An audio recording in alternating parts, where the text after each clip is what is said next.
ಎಲ್ರಿಗೂ ನಮಸ್ಕಾರ. ನಾನು ನಿಮ್ಮ ಉಪೇಂದ್ರ ಮಾತಾಡೋದು.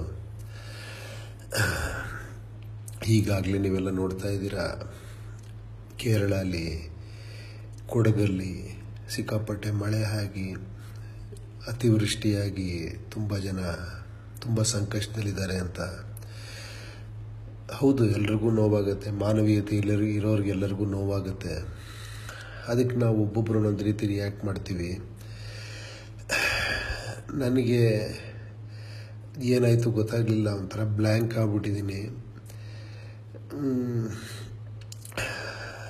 ಹೀಗೆ ಈಗ 2 ಗಂಟೆ ರಾತ್ರಿ ಏನೋ ಯೂಶ್ವಲಿ ನಂಗೆ ನಿದ್ದೆ ಬರಲ್ಲ ಭಾಳ ಬೇಗ. ಇವತ್ತೇನೋ ತುಂಬ ನಿದ್ದೆ ಬರಲಿಲ್ಲ, ಯಾಕಂದರೆ ಟಿ ವಿಲೆಲ್ಲ ನೋಡ್ತಾ ಇದ್ದೆ. ಅಲ್ಲಿ ಚಿಕ್ಕ ಚಿಕ್ಕ ಮಕ್ಕಳು, ಗಂಡ ಹೆಂಡತಿ ಎಲ್ಲ ಯಾವುದೋ ಚೌಲ್ಟ್ರಿಲಿ ಯಾವುದೋ ಒಂದು ಸ್ಕೂಲಲ್ಲಿ ಎಲ್ಲ ಆಶ್ರಯ ಪಡೆದಿರೋದು. ಆಗ ನಾನು ನನ್ನ ಮಗನ ಪಕ್ಕದಲ್ಲಿ ಮಲಗಿದ್ದೆ. ಈಗ ಅಂದ್ಕೊಂಡೆ, ನಾನು ಒಂದು ಸತಿ ಈಗ ಅದೇ ನಿರಾಶ್ರಿತ ಶಿಬಿರದಲ್ಲಿ ನನ್ನ ಮಗಳನ್ನು, ನನ್ನ ಹೆಂಡ್ತಿನ ಇಮ್ಯಾಜಿನ್ ಮಾಡ್ಕೊಂಡಿವ ನಾನು ಅದೇ ಪರಿಸ್ಥಿತಿಲಿ ಇದ್ದೀನಿ ಅಂದಾಗ ಹೇಗಿರ್ಬೋದು ಅಂತ ನೀವು ಒಂದು ಸತಿ ಇಮ್ಯಾಜಿನ್ ಮಾಡ್ಕೊಳ್ಳಿ. ಈಗ ಕಷ್ಟಪಟ್ಟು ಒಂದೆಲ್ಲೋ ಒಂದು ಸಣ್ಣ ಮನೆ ಕಟ್ಟಿದ್ದೀನಿ, ಮಕ್ಕಳನ್ನ ಸ್ಕೂಲಿಗೆ ಕಳಿಸ್ತಾ ಇದ್ದೀನಿ, ಏನೋ ಒಂದು ಕೆಲಸ ಮಾಡ್ಕೊಂಡಿದ್ದೀನಿ, ಒಂದು ಗುಡ್ಡದ ಮೇಲೆ ಒಂದು ಮನೆ ಕಟ್ಕೊಂಡಿದ್ದೀನಿ.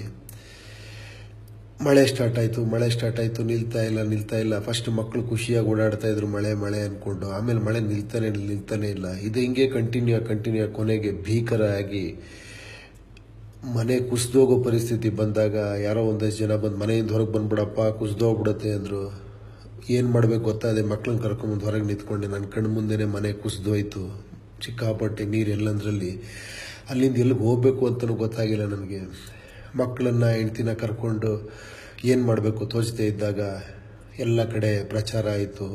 ಏನು ರಿಲೀಫ್ ಅವರೆಲ್ಲ ಬಂದರು. ಹೇಗೋ ಹಗ್ಗ ಇಟ್ಕೊಂಡು ನಾನು ಎಲ್ಲೋ ಹೆಂಡ್ತಿ ಮಕ್ಕಳನ್ನ ಒಂದು ಜೀವ ಉಳಿಸ್ಕೊಂಡ್ರೆ ಸಾಕಪ್ಪ ಅಂದ್ಕೊಂಡು ಎಲ್ಲೋ ಕರ್ಕೊಂಬಂದು ಒಂದು ಶಿಬಿರದಲ್ಲಿ ಹಾಕಿದ್ರು. ಇದೆಲ್ಲ ಟಿ ವಿಯಲ್ಲೆಲ್ಲ ನ್ಯೂಸ್ ಆಯಿತು. ಬ್ಲ್ಯಾಂಕಾಗೇ ಇದ್ದೀನಿ. ಹೆಂಡತಿ ಮಕ್ಕಳ ಜೊತೆ ಏನು ಅಂತ ಗೊತ್ತಾಗ್ತಿಲ್ಲ. ಕಣ್ಣು ಮುಂದೆನೇ ಮನೆ ಕುಸಿದೋಯ್ತು. ಟಿ ವಿಯವರೆಲ್ಲ ಬಂದು ಕೇಳ್ತಾ ಇದ್ದಾರೆ. ನನ್ನ ಹೆಂಡತಿ ಅಳ್ತಾ ಇದ್ದಾಳೆ, ಹೀಗಾಯಿತು ಅಂತ. ತುಂಬ ಜನ ನಂತರನೇ ತುಂಬ ಜನ ಬಂದು ಸೇರಿದ್ರು. ಎಲ್ಲೋ ಒಂದು ನನ್ನ ಒಬ್ಬನ ಮನೆ ಅಲ್ಲ, ಎಲ್ಲರ ಮನೆಯೂ ಕುಸಿದೋಗಿದೆ. ಎಲ್ಲರೂ ಇದ್ದಾರೆ ನನ್ನ ಜೊತೆಯಲ್ಲಿ. ಏನೋ ಒಂದು ಒಳ್ಳೇದಾಗ್ಬೋದು ಅನ್ನೋ ಒಂದು ಇದರಲ್ಲಿ ಬ್ಲ್ಯಾಂಕಲ್ಲೇ ಎಲ್ಲರ ಜೊತೆ ಕೂತಿದ್ದಾಗ ಇದು ದೊಡ್ಡ ನ್ಯೂಸ್ ಆಗಿ ಜನಗಳೆಲ್ಲ ತುಂಬ ಮಾನವೀಯತೆಯಿಂದ ತುಂಬ ಜನ ಫುಡ್ಡು, ಬಟ್ಟೆ, ಮೆಡಿಸನ್ನು ಎಲ್ಲ ತಂದು ಕೊಡ್ತಾ ಇದ್ದಾರೆ. ಮಕ್ಕಳೆಲ್ಲ ತಿನ್ನಿಸ್ತಾ ಇದ್ದೀನಿ. ಏನು ಸದ್ಯಕ್ಕೆ ಏನು ತೊಂದರೆ ಇಲ್ಲ. ಬಟ್ ಆ ಕುಸಿದೋಗಿರೋ ಮನೆ, ನನ್ನ ಭವಿಷ್ಯ ಏನು ಕಣ್ಮುಂದೆ ಹಾಗೇ ಇದಾಗಿದೆ. ಆದರೂ ಏನೋ ಒಂದು ಹೊಟ್ಟೆಪಾಡು ನಡೀತಾ ಇದೆ. ಮಳೆ ಹಾಗೆ ಸುರಿತಾ ಇದೆ. ಚೀಫ್ ಮಿನಿಸ್ಟರ್ ಬರ್ತಾ ಇದ್ದಾರೆ, ಅಲ್ಲಿ ಜಿಲ್ಲಾಧಿಕಾರಿ ಎಲ್ಲರೂ ಬರ್ತಾ ಇದ್ದಾರೆ. ಏನೋ ಮಾಡ್ತೀರಿ ಅಂದಾಗ ಚೀಫ್ ಮಿನಿಸ್ಟ್ರು ಬಂದರು. ಅವ್ರದ್ದು ವಿಷಯ ಕೇಳಿದಾಗ ತುಂಬ ಖುಷಿ ಅನ್ನಿಸ್ತು. ಒಂದೆಲ್ಲೋ ಒಂದು ಹೋಪ್ ಅಂತ ಬಂತು. ಏನಂದರೆ ಮತ್ತೆ ಒಂದು ಮನೆ ಕಟ್ಕೊಡ್ತಾರಂತೆ. ಕೆಲವರೆಲ್ಲ ಅಳ್ತಾ ಇದ್ರು, ಯಾರೋ ಸತ್ತೋಗಿದ್ದಾರೆ ಅಂಥವ್ರಿಗೆಲ್ಲ ಏನೋ ಒಂದು ಪರಿಹಾರ ಕೊಡ್ತಾರೆ. ಎಲ್ಲೋ ಒಂದು ಸಣ್ಣ ಸಮಾಧಾನ ಎಲ್ಲರಲ್ಲಿ. ಏನೋ ಆಗುತ್ತೆ ಅಂತ. ಹೀಗೆ ಇದು ಕಂಟಿನ್ಯೂ ಆಗ್ತಿರ್ಬೇಕಾದ್ರೆ ಒಂದು 4-5 ದಿನ ಹೀಗೆ ಯೋಚನೆ ಮಾಡಿ, ಫುಡ್ ಬರ್ತಾ ಇದೆ, ಟಿ ವಿಲೆಲ್ಲ ಪ್ರಚಾರ ಆಗ್ತಾ ಇದೆ, ಎಲ್ಲ ಬಂದು ನಮ್ಮನ್ನೆಲ್ಲ ಮಾತಾಡಿಸ್ತಾ ಇದ್ರು. ಏನೋ ಒಂದು ಒಟ್ಟಿನಲ್ಲಿ 4-5 ದಿನ ಕಳೆದೋಯ್ತು. ಯಾಕಂದರೆ ಎಲ್ಲ ಈ ಗಲಾಟೆಯಲ್ಲಿ. ಇದಾದ್ರ ಮೇಲೆ ಮಳೆ ನಿಂತರ ಮೇಲೆ ಎಲ್ಲ ಒಬ್ಬೊಬ್ಬರೇ ಯಾರ್ಯಾರಿಗೆ ಅನುಕೂಲ ಇದೆಯೋ ಅವರೆಲ್ಲ ಒಬ್ಬೊಬ್ಬರೇ ತಮ್ಮ ಮಕ್ಕಳನ್ನ ಕರ್ಕೊಂಡು ಹೊಟ್ಟೋದ್ರು. ಎಲ್ಲವನ್ನೂ ಕಳ್ಕೊಂಡು ಒಂದಷ್ಟು ಜನ ಅಲ್ಲೇ ಇದ್ದರು. ಏನೋ ಪರಿಹಾರ ಸಿಗುತ್ತೆ, ಏನೋ ಆಗುತ್ತೆ ಅಂತ. ಖಂಡಿತ ಎಷ್ಟು ದಿನ ಅಂತ. ಮನೆ ಕಟ್ಕೊಡ್ತಾರೆ. ಯಾವಾಗ, ಏನು ಮಾಡಬೇಕು ಗೊತ್ತಾಗ್ತಿಲ್ಲ. ಆ ಸ್ಕೂಲವರು, ಚೌಲ್ಟ್ರಿಯವರು ಬಂದರು. ನೋಡಪ್ಪ, ಮಳೆಯಲ್ಲಿ ನಿಂತಿದೆ, ಇನ್ನೇನಪ್ಪ, ಹೋಗಪ್ಪ, ನೋಡೇನೋ ಮುಂದೆ ನೋಡು, ಜೀವನ ಎಲ್ಲ ಈ ಥರ ಆಗುತ್ತೆ, ಭಗವಂತ ಇದ್ದಾನೆ ಅಂತ ಹೇಳಿದ್ರು. ಅಂದರೆ ಇಂಡೈರೆಕ್ಟಾಗಿ ಇಲ್ಲಿಂದ ಹೊರಡು ಅಂತ. ವಿಧಿ ಇಲ್ಲದೆ ಹೆಂಡತಿ ಮಕ್ಕಳು ಕರ್ಕೊಂಡು ಹೊರಟೆ. ಮಕ್ಕಳನ್ನ ಸ್ಕೂಲಿಗೆ ಕಳಿಸ್ಬೇಕು, ಏನು ಮಾಡೋದು ಗೊತ್ತಿರೋ ಅವ್ರ ಹತ್ರ ಹೋಗಿ ಏನೋ ಒಂದು ಸಣ್ಣದಾಗಿ ಒಂದು ಹೆಲ್ಪ್ ಕೇಳಿ. ಎಲ್ಲರೂ ಈ ಟೈಮಲ್ಲಿ ಹೆಲ್ಪ್ ಮಾಡಿದ್ರು. ಒಂದಷ್ಟು ದಿನ ಇರಪ್ಪ, ನೋಡು, ಆದಷ್ಟು ಬೇಗ ಅದೇನೋ ರಿಲೀಫ್ ಅಂತೆ, ಮನೆ ಕಟ್ಕೊಡ್ತಾರಂತ, ಹೋಗು, ಜಿಲ್ಲಾಧಿಕಾರಿ ಹತ್ರ ಹೋಗು ಅಂದರು. ಮಕ್ಕಳನ್ನ ಅವ್ರ ಮನೇಲೇ ಇಟ್ಟು ಸ್ಕೂಲಿಗೆ ಕಳಿಸ್ಕೊಂಡು ಹೆಂಡ್ತಿಗೇನೋ ಸಮಾಧಾನ ಮಾಡ್ಕೊಂಡು ಜಿಲ್ಲಾಧಿಕಾರಿ ಹತ್ರ ಓಡಾಡೋಕ್ಕೆ ಶುರು ಮಾಡಿದೆ. ಅಲ್ಲಿ ಸಿಕ್ಕಾಪಟ್ಟೆ ಜನ. ಎಲ್ರಿಗೂ ಮನೆ ಬೇಕು, ಇದು ಬೇಕು, ಅದು ಬೇಕು ಅಂತ. ಅದು ಅವ್ರದ್ದು ತಪ್ಪಲ್ಲ, ಜಿಲ್ಲಾಧಿಕಾರಿ ಅವ್ರದ್ದು. ಪಾಪ ಅವ್ರು ಎಷ್ಟು ಜನಕ್ಕೆ ನೋಡ್ತಾರೆ, ಆಯಿತು ಮಾಡ್ಕೊಡ್ತೀವಿ, ಇದು ಮಾಡ್ತೀವಿ ಅಂತ ಸಮಾಧಾನ ಮಾಡಿ ಕಳಿಸೋರು. ಅದ್ರ ಜೊತೆಯಲ್ಲಿ ಒಂದಷ್ಟು ಜನ ಮನೆ ಇಲ್ದಿರೋರು ಬಂದು ಸೇರ್ಕೊಂಡು ನಮ್ಮದು ಮನೆ ಇದೆ ಅಂತ.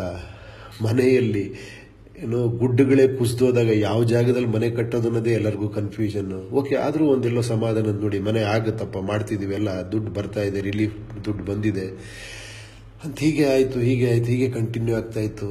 ಹಾಗೆ ಯೋಚನೆ ಮಾಡಿ, ಹೀಗೆ ನಾವು ಅದೇ ಪರಿಸ್ಥಿತಿಯಲ್ಲಿ ಇವಾಗ ಹೀಗೆ ಕಂಟಿನ್ಯೂ ಆಗ್ತಿರ್ಬೇಕಾದ್ರೆ ಎಷ್ಟು ದಿನ ಅಂತ ಹೀಗೆ ಇನ್ನು ಮನೆ ಕಟ್ಟೋದಕ್ಕೆ ಎಷ್ಟು ದಿನ ಆಗುತ್ತೆ, ಎಲ್ಲಿ ಕಟ್ಕೊಡ್ತಾರೆ? 4 ತಿಂಗಳ, 5 ತಿಂಗಳ, 6 ತಿಂಗಳವರೆಗೂ ಎಲ್ಲಿರಲಿ ನಾನು? ನನ್ನ ಸ್ನೇಹಿತರು ಎಲ್ಲೋ ಒಂದು ಸ್ವಲ್ಪ ಹೆಲ್ಪ್ ಮಾಡಿದ್ದಾರೆ.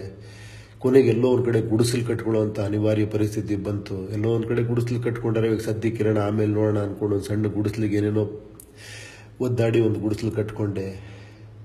ಹೆಂಡತಿ ಮಕ್ಕಳನ್ನಲ್ಲೇ ಇಟ್ಕೊಂಡೆ. ಮತ್ತೆ ಅದೇ ಸ್ಕೂಲು, ಅದೇ ಕೆಲಸ, ಅದೇ ಸ್ಟಾರ್ಟ್ ಆಯಿತು. ಮತ್ತೆ ಅದೇ ಜಿಲ್ಲಾಧಿಕಾರಿ. ಅಷ್ಟೊತ್ತಿಗೆ ಎಲ್ಲ ಮರ್ತೋಗ್ತಾ ಇದ್ರು ಬರ್ತಾ ಏನಂದರೆ ಮಾಧ್ಯಮಗಳಲ್ಲೂ ಇದು ಕಡಿಮೆ ಆಯಿತು. ಕೊನೆಗೆ ಜನಗಳು ಕಡಿಮೆ ಆದರು. ಕೊನೆಗೆ ಅವರವರೇ ಒಂದೊಂದು ದಾರಿ ಹುಡುಕೊಂಡ್ರು. ಕೊನೆಗೆ ನಾನೂ ಒಂದು ದಾರಿ ಹುಡುಕೊಬೇಕಾಯ್ತು. ಬಟ್ ಕಣ್ಣು ಮುದ್ದಿರೋ ಮನೆ ಒಡೆದೋಗಿ ಒಂದು ಸಣ್ಣ ಗುಡಿಸಲಲ್ಲಿದ್ವಿ. ಇದು ಹೀಗೆ ಯೋಚನೆ ಮಾಡ್ತಾ ಹೋದ್ರೆ ಎಲ್ಲಿಗೆ ಹೋಗುತ್ತೋ, ಏನಾಗುತ್ತೋ. ಮತ್ತೆ ನನ್ನ ಮಕ್ಕಳು ಕೂಡ ಏನೋ ಒಂದು ಕೂಲಿ ಕೆಲಸ ಮಾಡ್ಕೊಂಡು ಇನ್ನೇನೋ ಮಾಡ್ಕೊಂಡು ಅವ್ರೇನೋ ಒಂದು ಮನೆ ಕಟ್ಟಬೇಕು. ಓಕೆ, ಕೊನೆಗೆ ಹೇಗಂದ್ರೆ ಇದು ನಮ್ಮ ಕರ್ಮ, ದೇವರು ನಮ್ಗೆ ಕೊಟ್ಟಿರೋದೇ ಇಷ್ಟು ಅಂದ್ಕೊಂಡು ಮತ್ತೆ ಇದೇ ರೀತಿ ಬಾಳ್ವೆ ನಡೆಸ್ತಿರ್ಬೇಕಾದ್ರೆ ಮತ್ತೆ ಎಲೆಕ್ಷನ್ ಸ್ಟಾರ್ಟ್ ಆಯಿತು. ಮತ್ತೆ ಇದೇ ಪ್ರೋಸೆಸ್ಸು. ಓಕೆ, ನಾವೇನೋ ಮಾಡ್ತೀವಿ ಅಂತ ಹೀಗೆ ಯೋಚನೆಗಳು ಹೋಗ್ತಾ ಇತ್ತು. ಆಗ ಅನ್ನಿಸ್ತು, ನಿಜವಾಗ್ಲೂ ಎಲ್ಲರಿಗೂ ಒಂದು ಈ ಸಮಸ್ಯೆಗೆ ಪರಿಹಾರ ಸಿಗುತ್ತಾ? ಇದರಲ್ಲಿ ಯಾರದ್ದು ತಪ್ಪಿದೆ? ಯಾರದ್ದು ತಪ್ಪಿಲ್ಲ, ಕರೆಕ್ಟು. ಮುಖ್ಯಮಂತ್ರಿಗಳ ಕೆಲಸ ಮುಖ್ಯಮಂತ್ರಿಗಳು ಮಾಡಿದ್ದಾರೆ. ಅವರು ಒಂದು ಚೀಫ್ ಮಿನಿಸ್ಟರ್ ಫಂಡಿಂದ ಯಾವುದೋ ಒಂದು ಹೌಸಿಂಗ್ ಮಾಡ್ತೀನಿ ಅಂತ ಕೊಟ್ಟಿದ್ದಾರೆ, ಅದಕ್ಕೆ ಫಂಡು ಕೊಟ್ಟಿದ್ದಾರೆ. ಆ ಜಿಲ್ಲಾಧಿಕಾರಿನೂ ಅವ್ರವ್ರ ಕೆಲಸ ಅವ್ರು ಮಾಡಿದ್ದಾರೆ. ತುಂಬ ಜನ ಬಂದಿದ್ದಾರೆ, ಕಾಂಟ್ರಾಕ್ಟ್ ದುಡ್ಡು ಕೊಟ್ಟಿದ್ದಾರೆ. ಅದಕ್ಕೆ ಟೈಮ್ ಆಗುತ್ತೆ. ಎಷ್ಟೋ ಜನಕ್ಕೆ ಕೆಲವರು ಹೊಡೆದಾಡಿ ಹಿಂದೆ ಬಿದ್ದು ಮಾಡೋದವ್ರಿಗೆ ಮನೆನೂ ಆಗಿರುತ್ತೆ. ಬಟ್ ಎಷ್ಟು ಜನಕ್ಕೆ ಈ ಹೋರಾಟದಲ್ಲಿ ಜೀವನ ನಡೆಸ್ಕೊಂಡು ಒಂದು ಮನೆ ಕಟ್ಸ್ಕೊಳ್ಳೋಕೆ ಸಾಧ್ಯನಾ? ಕೊನೆಗೆ ನನ್ನ ಜೀವನ ನೋಡ್ಕೊಳ್ಳೇಬೇಕಾಯಿತು. ಸೊ ಈ ಥರ ಯೋಚನೆ ಮಾಡ್ತಿರ್ಬೇಕಾದ್ರೆ ಇಲ್ಲಿ ತಪ್ಪು ಯಾರದ್ದು ತಪ್ಪಿಲ್ಲ. ಕೊನೆಗೆ ಅನ್ನಿಸ್ತು, ಇದೆಲ್ಲ ಯೋಚನೆ ಮಾಡ್ತಿರೋ ನನ್ನ ತಪ್ಪ ಅಥವಾ ಕೇಳ್ತಿರೋ ನಿಮ್ಮ ತಪ್ಪ ಅಂತ. ಹೌದು, ಖಂಡಿತ ಇದು ನಾವು ಈ ತಪ್ಪನ್ನು ಮಾಡ್ತಾನೇ ಇದ್ದೀವಿ, ಮತ್ತೆ ಮಾಡ್ತಾನೇ ಇದ್ದೀವಿ. ಈ ತಪ್ಪು ಆಗಬಾರ್ದು ಅಂದರೆ ನಾವೆಲ್ಲರೂ ಎಚ್ಚೆತ್ಕೊಳ್ಬೇಕು. ಮುಂದೆ ಇದಾಗಬಾರ್ದು. ನಮ್ಮನ್ನು ನಾವೇ ಕಲ್ಪಿಸ್ಕೊಳ್ಳೋಣ ಆ ದಾರಿಲಿ. ನಾನೇ ಆ ಫ್ಯಾಮಿಲಿ ಆಗಿದ್ದೆ ಅಂದಾಗ ಅದ್ರ ಕಷ್ಟ ಅರ್ಥ ಆಗುತ್ತೆ. ಈಗ ನಾವು ಒಂದು ಕೊಡೋ ಒಂದು ಫುಡ್ ಇರ್ಬೋದು, ಒಂದೇನೋ ಇದಿರ್ಬೋದು, ಅದೆಲ್ಲ ನಿಜವಾದ ಪರಿಹಾರ ಅಂದರೆ ಶಾಶ್ವತವಾದಂಥ ಒಂದವರಿಗೆ ಜೀವನ ಬೇಕು. ಅಂದರೆ ನಮಗೇನೆ ಒಂದು ಫ್ಯಾಮಿಲಿಗೆ ಒಂದು ಜೀವನ ಬೇಕು. ಆ ಥರ ಇದ್ದಾಗ ನಮ್ಮ ವ್ಯವಸ್ಥೆನೇ ಕಂಪ್ಲೀಟಾಗಿ ಚೇಂಜ್ ಆಗಬೇಕು. ನಾವೆಲ್ಲ ಬೇರೆ ರೀತಿಲಿ ಯೋಚನೆ ಮಾಡಬೇಕು. ಮತ್ತೆ ಇದೇ ಥರ ಎಮೋಷನಲ್ ಆಗಿ ಎಲ್ಲೋ ಒಂದು ಕಡೆ ಏನೋ ಮಾಡಿಬಿಟ್ಟು ಸಮಾಧಾನ ಪಡ್ಕೊಂಡು ಮತ್ತೆ ಅದನ್ನು ಮರೆತುಬಿಡೋದಲ್ಲ. ಇದನ್ನು ಎಲ್ಲರೂ ಸೀರಿಯಸ್ ಆಗಿ ತಗೊಬೇಕು. ಇನ್ನು ಮುಂದೆ ಈ ಥರ ಆಗದೆ ಇರೋ ಥರ ಎಲ್ಲಿ ಮನೆ ಕಟ್ಟಬೇಕು, ಯಾವ ಥರ ಮನೆ ಕಟ್ಟಬೇಕು, ಕಟ್ಟಿದ್ರೆ ಅದಕ್ಕೆ ಏನು ತೊಗೊಬೇಕು, ಮರಳು ಮಾಫಿಯಾ ಏನಕ್ಕೆ ಆಗ್ತಾ ಇದೆ, ಯಾಕೆ ಮಣ್ಣಿನ ಕೊರತೆ ಆಗ್ತಾ ಇದೆ, ಯಾಕೆ ಮಳೆ ಜಾಸ್ತಿ ಬಂದಾಗ ಭೂ ಕುಸಿತ ಆಗ್ತಾ ಇದೆ, ಇದಕ್ಕೆ ಪರಿಹಾರನೇ ಇಲ್ವಾ? ಮನೆಗಳು ಎಲ್ಲಿ ಕಟ್ಕೊಬೇಕು? ಸಮತಟ್ಟಾದಂಥ ಪ್ರದೇಶದಲ್ಲಿ ಮನೆ ಕಟ್ಕೊಬೇಕು. ಅದಕ್ಕೊಂದು ಜಾಗ ಇಡಬೇಕು. ಯಾರಂದ್ರವರು ಕೊಡಗಿನಂಥ ಒಂದು ಪ್ರಕೃತಿ ಅದ್ಭುತವಾದಂಥ ಪ್ರಕೃತಿ ಇರೋ ಪ್ರದೇಶದಲ್ಲಿ ಯಾರ್ಯಾರೋ ಹೋಗಿ ಅಲ್ಲಿ ಬಿಸ್ನೆಸ್ ಮಾಡೋ ಥರ, ಯಾರ್ಯಾರೋ ಹೋಗಿ ರಿಯಲ್ ಎಸ್ಟೇಟ್ ಮಾಡೋ ಥರ, ಎಸ್ಟೇಟ್ಗಳು ಮಾಡೋ ಥರ ಆಗದೇನೆ ಅಲ್ಲಿರೋ ಜನಕ್ಕೊಂದು ವಸತಿ ಸೌಕರ್ಯ, ಒಂದು ಒಳ್ಳೆ ಒಂದು ಜೀವನೋಪಾಯ ಮಾಡುವಂಥ ಒಂದು ಪರಿಸ್ಥಿತಿ ಬರಬೇಕು. ಎಲ್ಲರಿಗೂ ಒಂದು ನಾನು ಹೇಳಿದ್ದು ಅತಿವೃಷ್ಟಿ ಅನಾವೃಷ್ಟಿ ಇದೇ ಪ್ರಾಬ್ಲಮ್. ಒಂದು ಕಡೆ ಜಾಸ್ತಿ ಮಳೆ, ಒಂದು ಕಡೆ ಮಳೆನೇ ಇಲ್ಲ. ಒಂದು ಕಡೆ ಜಾಸ್ತಿ ದುಡ್ಡು, ಒಂದು ಕಡೆ ದುಡ್ಡೇ ಇಲ್ಲ. ಒಂದು ಕಡೆ ವೈಭೋಗವಾದಂಥ ಜೀವನ, ಕುಡಿತ, chartered flight, private jet, okay ಫಾರಿನಲ್ಲಿ ಹೋಗಿ ಸುತ್ತು, ಎಷ್ಟು ಮಾಡಿದ್ರೂ ಮನುಷ್ಯನಿಗೆ ತೃಪ್ತಿ ಇಲ್ಲ. ಒಂದು ಕಡೆ ಇಷ್ಟು ಅತಿವೃಷ್ಟಿ, ಒಂದು ಕಡೆ ಏನೂ ಇಲ್ದಿರೋವಂಥ ಅನಾವೃಷ್ಟಿ, ಜನಗಳಿಗೊಂದು ಸೂರೇ ಇಲ್ದಿರೋವಂಥ ಜಗತ್ತು. ಇದಾಗಬೇಕಾ? ಇದೆಲ್ಲೋ ಒಂದು ಕಡೆ ಬ್ಯಾಲೆನ್ಸ್ ಆಗಲೇಬೇಕಲ್ವಾ? ಇವಾಗ ನೋಡಿ, ನಾವು ಎಷ್ಟೇ ದೊಡ್ಡ ಮನೇಲಿದ್ರೂ ಕೂಡ ಇದನ್ನೆಲ್ಲ ಕೇಳ್ಕೊಂಡು ನಿದ್ದೆ ಮಾಡೋಕ್ಕೆ ಸಾಧ್ಯನಾ? ನಮ್ಮ ಅಕ್ಕಪಕ್ಕದಲ್ಲಿ ಈ ಥರ ಆಗಿದೆ ಪ್ರಾಬ್ಲಮ್ ಬಂದಾಗ ಎಂಥವನಿಗೂ ಆಗಲ್ಲ. ಸೊ ಈ ಬ್ಯಾಲೆನ್ಸ್ ಆಗಲೇಬೇಕಲ್ವ ನಮ್ಮ ಸಮಾಜ. ದಯವಿಟ್ಟು ಎಲ್ಲರೂ ಇದ್ರ ಜೊತೆ ಸೇರಬೇಕು. ಇನ್ನು ಇದ್ರ ಬಗ್ಗೆ ಅಧ್ಯಯನ ಮಾಡಿದಂಥವ್ರು, ತಿಳಿದಂಥವ್ರು, ಬುದ್ಧಿವಂತರು, ವಿದ್ಯಾವಂತರು, ಇದನ್ನೆಲ್ಲ ಅಧ್ಯಯನ ಮಾಡಿದಂಥವ್ರು ಬರಬೇಕು. ಇಲ್ಲಪ್ಪ ಪಾಲಿಟಿಕ್ಸ್ ನಮಗಲ್ಲ ಅಂದ್ಬಿಟ್ಟು ಪಾಲಿಟಿಕ್ಸ್ ಯಾರ ಕೈಗೋ ಕೊಟ್ಬಿಟ್ಟು ನಾವು ಮಾತ್ರ ಬರೀ ಮಾತಾಡಿಕೊಂಡು ಅದನ್ನು ತೆಗೆದುಕೊಂಡು ಕೂತ್ಕೊಳ್ಳೋದಲ್ಲ. ನಾವೆಲ್ಲರೂ ಬರಬೇಕು, ಎಲ್ಲರೂ ಸೇರಬೇಕು. ದಯವಿಟ್ಟು ಬನ್ನಿ, ನಾವೆಲ್ಲರೂ ಸೇರಿ ಒಂದು ಸುಂದರವಾದ ಸಮಾಜ ಕಟ್ಟೋಣ. ಹೋಪ್ಸ್ ಕಳ್ಕೊಳ್ಳೋದು ಬೇಡ.